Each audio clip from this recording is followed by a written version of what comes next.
I do receive research grant support from Alcon Laboratories, and you heard very nice talk and quite impressive if you are a technician, and you will be led to believe that this is very nice and I will have it tomorrow. But let's go to the basics. And the reason the femtosecond assisted cataract surgery, mind you, it's not the total surgery, really allow you to give a clear corneal incisions, a good controlled rhexis, and phacophagmentations. Now, the clear corneal incisions, the concern we have as a cataract surgeon is that what will be the predictable astigmatism I will induce, whatever the size, and will it be a solid barrier to the endophthalmitis. Now, if we pay little attention, whatever way you do with femtosecond or manual, you go through the process of ultrasound emulsification, but more importantly, the implantation with all kinds of cartridges and stress and whatever you have. So what we are interested is the end point, what you leave behind in the eye. And although we can create a good control incision, I'm not sure to what extent we really leave behind. And that's what the concern is for the SIA or infection contamination. So I think although the promise is, and it does, in a very precise way, and a sort of controlled way, as some of these papers say, that it could be really fashioned whatever and wherever you want. But if you pay attention to whatever technique you have, you can achieve almost a very predictable, in a controlled fashion, whether you are a trainee, this is a trainee surgeon doing after 20 or 30 incisions, the way you would like to have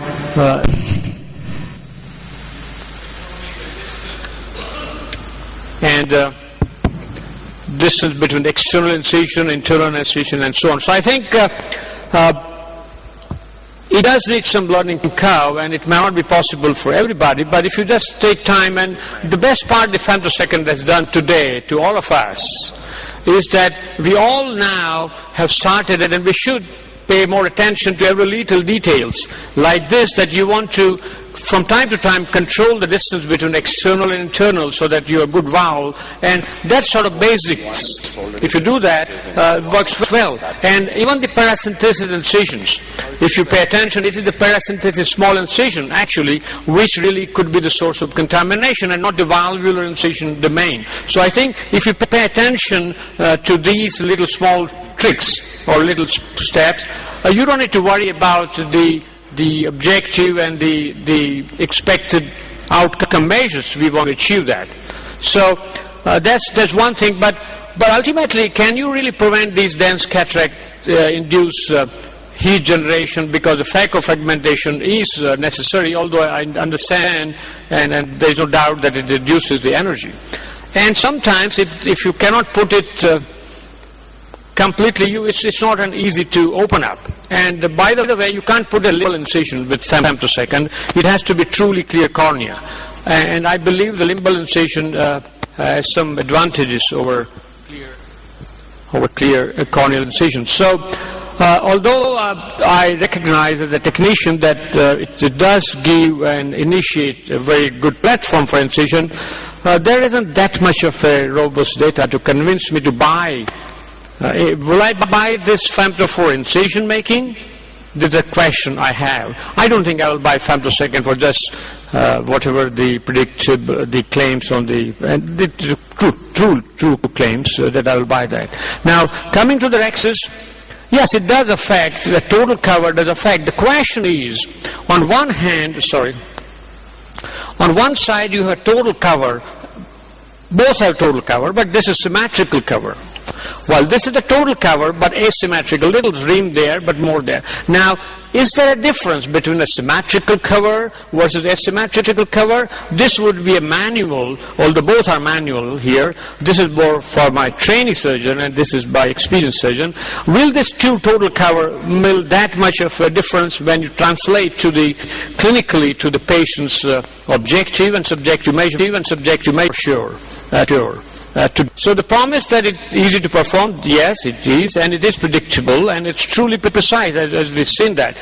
But there is an issue here. Depending upon the interface you have, you can dent the Descemet's membrane, and therefore there will be points where these will be weak spots. So if you casually remove that detached or a central flap, sometimes you can lead that little spots and extend that to the tear, as the initial learning curve papers showed that had increased risk of angiocapsular tears. So I think it is something that we need to keep in mind. So there is no question that it produces symmetric cover.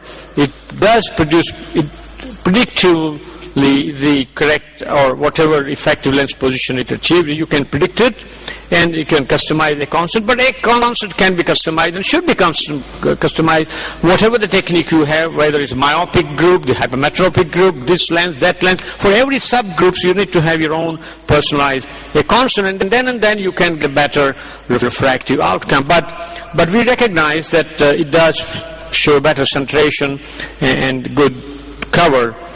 And also, as has been mentioned, would give less internal aberrations. Whether it will matter that much with symmetrical or asymmetrical cover, I'm not sure. So I think the early experience, like many other new technique, could be a little bit challenging, or you have to go through that. But I understand that with time, like many things, it's not difficult to master. So the question is, will I buy femtosecond and spend so much money for creating these rhexis benefit? Yes, I would, if I'm not able to perform a total cover most of the time.